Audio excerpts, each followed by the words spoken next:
Sony A1 Mark II, una renovación lógica pero no la que algunos esperaban. 50 megapíxeles y 30 fotogramas por segundo, ¿alguien necesita más? La respuesta es sencilla, pero también es verdad que es fácil acostumbrarse a que las marcas propongan una revolución con cada nuevo modelo y abanderen una novedad de esas que dan para un titular potente. La realidad normalmente no es así y de hecho tampoco es lo que realmente necesitan la mayoría de profesionales. El caso es que la Sony A1 Mark II llega con muchas mejoras, pero ninguna capaz de provocar esa cara de sorpresa que en su momento la Sony A1 conseguía. Combinando una resolución y velocidad que eran únicas en el momento, el precio 7.300 euros hace 4 años también asustaba más que ahora. Así que nos acercamos a esta nueva Sony A1 Mark II con algo de escepticismo y con la sensación de que no seremos los únicos en pensar que esperábamos algo más. Justo o no, es imposible no desviar la mirada hacia el obturador global de la Sony A9 Mark III o pensar en cómo la competencia y el mercado han cambiado en estos 4 años.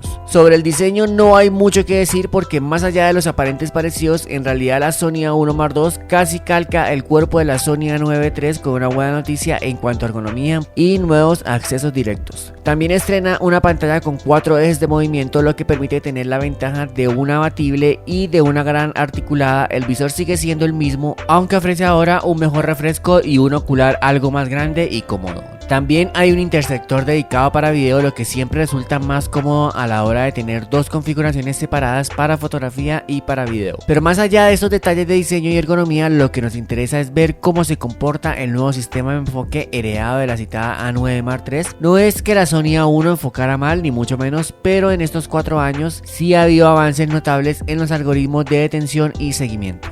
En el video podemos ver en acción el disparo en ráfaga con enfoque continuo y comprobar los magníficos resultados con una tasa de acierto de prácticamente del 100% en estas primeras pruebas. Pero lo más interesante es comparar el funcionamiento con el de la A1 y ver ahora la cámara parece entender mejor lo que ocurre al detectar incluso con poca luz un sujeto más allá de la cara y ojos y ser capaz de seguir esa figura incluso en condiciones muy complejas. Lo que para muchos puede parecer un detalle sin importancia, para los profesionales del sector puede ser un argumento suficiente para justificar el salto a esta segunda generación. ¿Y qué pasa con la calidad de imagen? El sensor parece ser el mismo, así que no parece lógico esperar grandes cambios. No obstante, Sony asegura que el rendimiento a sensibilidades medias y altas es mejor. En el video podemos ver los resultados comparados. Efectivamente, sí se aprecia algo más de detalle en las fotografías tomadas en estas condiciones con la A1 Mark II. No es un salto espectacular, pero sí la prueba de que este renovado procesador es capaz de aprovechar un poco más el potencial del sensor de 50 megapíxeles, que por otro lado sigue siendo uno de los atractivos de esta cámara. Es decir, si en la A9 III prima la velocidad sobre todo lo demás, aquí es el equilibrio entre resolución y velocidad. El principal argumento, algo importante cuando nunca sobran megapíxeles a la hora de reencuadrar o de aplicar el recorte de 1.5x, es la propia cámara para estirar más la focal del objetivo y tener todavía más de 20 megapíxeles de resolución. En el apartado del video la verdad es que hay pocas novedades relevantes, tan solo se añaden algunas funciones y herramientas, pero en esencia la cámara sigue contando con los mismos modos de grabación que la generación anterior, algo que es un poco preocupante ya que sus posibles competidoras, la Canon R5 Mark II, la Canon R3, la Nikon Z9 y la Nikon Z8 permiten por ejemplo grabar en RAW internamente incluso a 8K a 60p. La Sony A1 Mark II en cambio solo puede grabar en 8K comprimido hasta 30p, pero lo que más volvemos a echar de menos es un modo en 4K usando todo el sensor con sobremuestreo como tienen todas las cámaras citadas. En esta nueva Sony, si queremos grabar en 4K sin recortes, siempre será desechando líneas del sensor y eso tiene consecuencias en la calidad de imagen, porque la única manera de grabar en 4K con sobremuestreo es hacerlo con un recorte APS-C de 1.5x que implica usar el área del sensor de 5.8K. ¿Cuáles son entonces las novedades? Además de las ventajas que puede suponer el enfoque y la estabilización mejorada, la curva S-Log 3 se ha optimizado para poder igualarse más fácilmente a las cámaras de cine de Sony. También se añade la posibilidad de importar hasta 16 LUTs, estrena estabilizador activo y de encuadre y funciones avanzadas para trabajar como el mapa de enfoque. Es decir, aunque la Sony A1 Mark II permite grabar video de calidad y cuenta con opciones avanzadas, no parece querer competir en esta categoría híbrida que tanto gusta a la marca, ni sería la primera opción lógica de alguien más interesado en el video que en la foto. Tener entre manos la Sony A1 Mark II nos ha recordado mucho a lo que ocurrió con el anuncio de la Canon EOS R1, cámara profesional y muy pensada para un uso concreto profesional, pero que entre el gran público producen cierta sensación de decepción. No porque haga falta más, sino porque siempre se espera algo más. Injusto, pero es el mercado, y también a veces injusto los ritmos tecnológicos y de renovación a los que estamos acostumbrados. La lista de novedades es larga e interesante para quien realmente esté interesado en una cámara así y se plantea pagar los 7.500 euros que cuesta. Las mejoras en enfoque, estabilizador, calidad de imagen y ergonomía son suficientes para entender una renovación que es sobre todo muy pragmática y que se limita a subsanar las carencias que 4 años después tenía la Sony A1. Dicho esto, la Sony A1 Mark II ya no está sola en el mercado como se ocurrió con su predecesora, o lo está un poco menos porque Canon y Nikon ha hecho los deberes en este año con una gama alta y media que compite en resolución, enfoque y prestaciones de video.